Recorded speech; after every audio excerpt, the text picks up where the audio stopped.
Hello, mga tropa kids. Andito naman tayo. Meron kasi tayong ibang issue. Tungkol naman sa... Ito, ibang issue to. Hindi naman to sakit ni Reyna. Akala ko kasi tapos na. Meron pa pala. O ito, bibigyan natin ng boses ng mga... Kayo. Mga followers ni Reyna. Si Ma'am Jen Evangelista. Oy Roda, makinig ka nga. Kala ko ba kalingap kayo, tapos mahal nyo si Reyna? Kala ko ba dati, ano kayo, di ba nakinabang naman kayo kay Reyna? Ha? Anak kayo ng tatay nyo. Kalingap kayo. Ang advocacy nyo, tumulong, mag-charity. Bakit pinag-iinteresan nyo yung gamit ng bata? At sasabihin nyo, bakit sasabihin ko na ini-interesan ninyo? Bakit hindi nyo lang i-turn over sa barangay? Kung ayaw nyo na ihatid sa kanila sa Bato Balani o kaya sa Talisay na bahay ngayon ni Reyna, alam nyo naman kung nasan nakatira si Reyna. Alam nyo naman kung saan nakatira si Mang Nestor, nakakapunta nga kayo doon. Bakit hindi nyo na lang ihatid ang gamit ni Reyna sa pamilya niya? Ha? Bakit interesado kayo? Hmm? At bakit gusto nyo na magdala pa ng resibo? At ang gusto nyo pa yata, sa lighthouse pa pumunta para masumbatan nyo, para mamukhaan ninyo. Ganyan ba yung kalingap? O Ibal Santos, bakit kailangan pumunta ni Reyna sa sa lighthouse? Bakit kailangan pang diyang kunin ng gamit? Kung sa bata yon, sa bata, alam naman nyo na kanya yun eh. Bakit hindi nyo lang ibigay ng kusa? Bakit kailangan pa magdala ng resibo? Ito, tungkol sa resibo ha. Makinig kayo ha. Anak kayo ng tatay nyo ha. Tungkol sa resibo, ngayon ko lang nalaman to kasi ayoko makialam dyan. Ngayon, may nang nagpasa sa akin. Ito isa.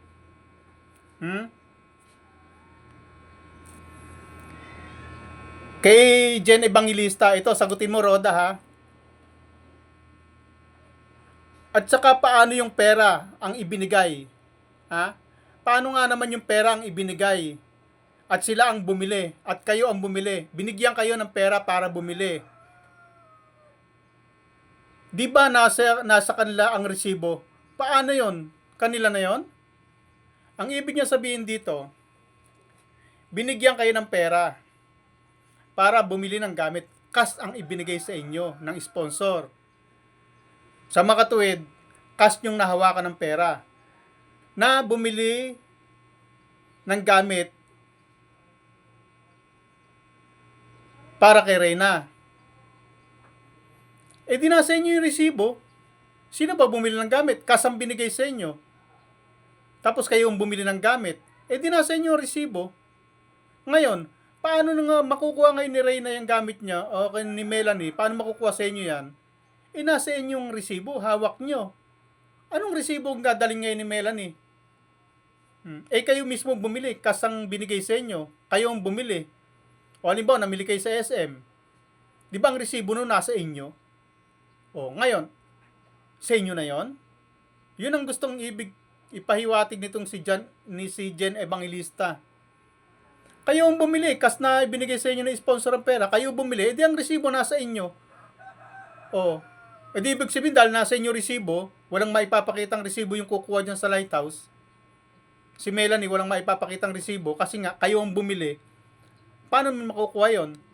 Edi sa inyo na yon.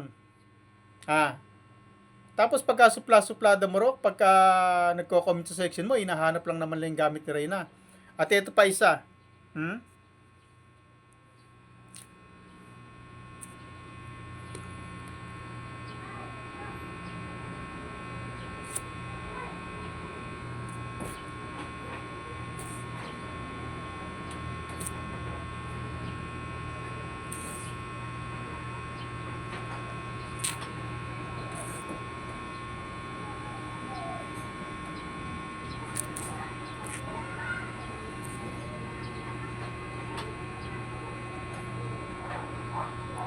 Ito si Jen Evangelista rin. Tulad nung kwintas na binigay ni Edu ng birthday, bigay yun ng sponsors, si Gilumags ang bumili, worth 19,000. Nasaan yun? Nasa kanilang resibo. Ang ibig naman sabihin niya dito, yung binigay ni Edu na kwintas, bigay yun ng sponsor. Si Gilumags ang bumili. Si Gilumags ang bumili. Ibig sabihin, kas na pera ang binigay, si Gilumags ang bumili, worth 19,000. Kung si Gilumags ang bumili, di na kay Gilumags ang resibo. O nasa na yon? Nasa inyong resibo. Paano makukuha ngayon ni Melanie yun? Anong resibo ang dadali niya? Nasa inyo palang resibo. Anak kayo ng tatay nyo. Anong kagulangan niyang pinagagawa ninyo? Kaya nga, kung nandyan yung kwintas ni Reyna na worth 19,000, nasan yung resibo niyan? Si Gilumags pala ang bumili. Anong resibo ngayon ang dadali ni Melanie? O ni Reyna? Kung pupunta sila dyan, kukunin niyo yung kwintas. Anong resibo ang dadali nila? Si Gilumags pala ang bumili, worth 19,000.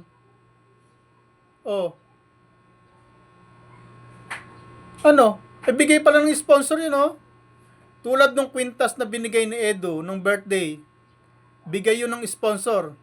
Si Gilumags ang bumili, worth 19,000. Nasaan yun? Nasa kanila resibo. Nasa inyo pala resibo Dahil kayo mismo ang bumili Hindi naman pala kwintas ang ibinigay ng sponsor Kas ang ibinigay ng sponsor at si Gilumags ang bumili. Sa makatuwid, nasa inyo ang resibo. Ngayon, hindi na makukuha ni Reyna yon kasi walang resibo si Reyna at saka si Melanie. Kasi ang resibo na kay Gilumags. Anak kayo ng tatay nyo?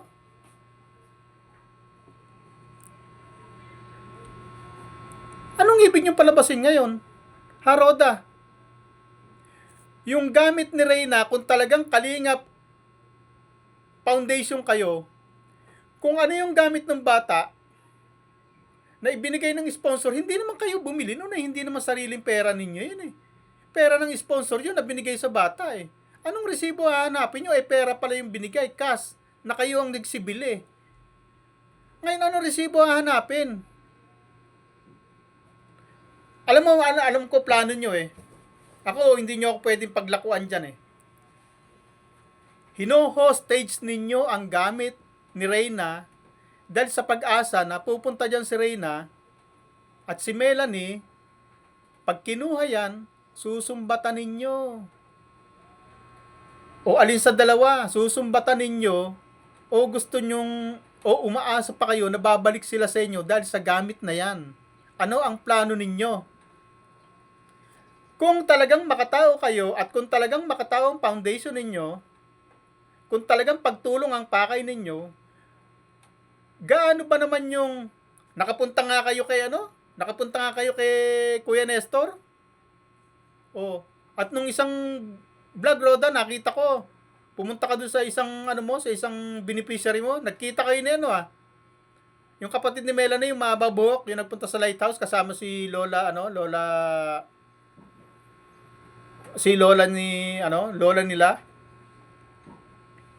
Kalimutan ko na pangalan. Dami kasi ng pangalan na pumapasok dito sa ko. Lola Josepina. Kung di ako nagkakamali, si Lola Josepina. Kasama ni Lola Josepina, naka-tricycle. Ang driver nila, yung tsuhin ni Reyna. Nakita mo lang yun nung isang araw. Nakita ko sa vlog mo Nagkita kayo ng hindi sinasadya nung pumunta ka sa beneficiary mo Di ibig sabihin, halos magkalalapit lang kayo dyan. Bakit hindi nyo lang ilagay sa maleta ang gamit ni Reyna at irekta nyo nang ibigay sa pamilya ni Reyna?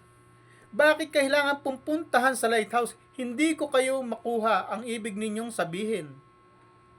Roda. Ay nako, Roda, araw-arawin kita. Hindi kita tatantanan hanggat hindi nyo isinusoli yung gamit ni Reyna. Isoli nyo yan dahil sa bata yan.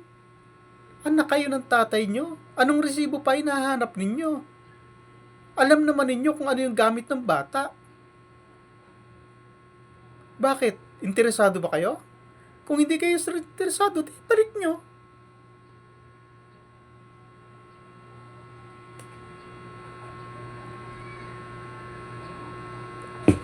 Ano agenda ninyo? Anong hidden agenda ninyo? Ano binabalak nyo? Bakit ayaw nyo pa ibalik? Sagutin nyo ako, bakit ayaw nyo ibalik? Ikaw, Bal Santos, nasa iyo daw ah. Nasa lighthouse. Kanino ba yung lighthouse?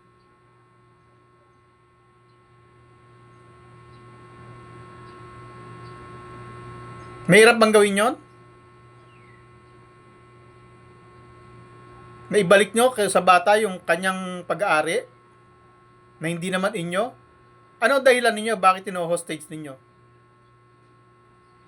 Ang gusto nyo kunin sa inyo at tapos magdala ng resibo. Paano ang resibo? Cash pala ang binigay sa inyo. Karamihan ng gamit ni Reyna, kayo mismong bumili. Di nasa inyong resibo. Tulad nun, may ebidensya rito. Si G. Lumags ang bumili. Ibig sabihin, na kay G. Lumags ang resibo. Kakadamay-damay kayo rito. Baka gusto nyo pa ako trumabaho. Mahiya naman kayo sa akin. May trabaho ako rito. Aabalahin nyo pa ako.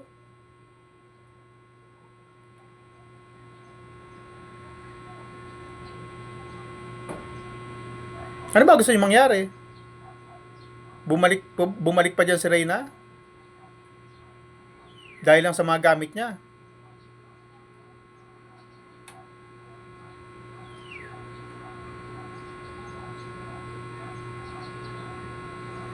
Anak kayo ng tatay nyo? Namimigay nga kayo? Ng bigas? Nagpapakain nga kayo sa feeding? Ano ba problema nyo kay Reyna pa? Bakit ayaw niya na ibigay yung gamit ng bata? Kanya naman yan.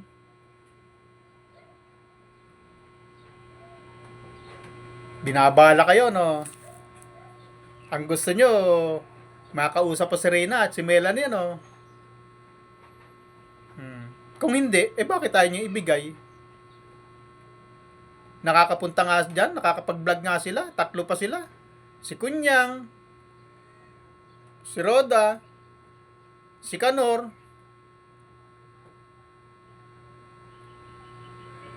Yung kwintas ba? Duda nga ng iba, baka nasa Cebuana na raw eh. May nag-comment dito. Baka nasa Cebuana na raw. 19,000 yun. Worth 19,000. Walang resibo na maipapakita sa inyo si Melanie at si Reyna kasi si G. Lumags ang bumili. Kas ang pera na ibinigay sa kanila at si G. Lumags ang bumili. Nasaan yung resibo? Ibig sabihin, na-claim na ng iba na may hawak na resibo. Ibig sabihin, kahit kay Reyna pala yun, kapag ka mayroong isang K-boys ang may hawak na resibo, pwede na siyang mag-claim doon. Dahil nasa kanya ang resibo. I-claim na niya yun. Di ba? Oy, G. Lumags, damay ka na rito. Ano, totoo bang nasa yung resibo? Ikaw pala bumili? Pasinungalingan mo kung hindi totoo. Sagutin mo ako rito, G. Lumags. Sumagot ka rito.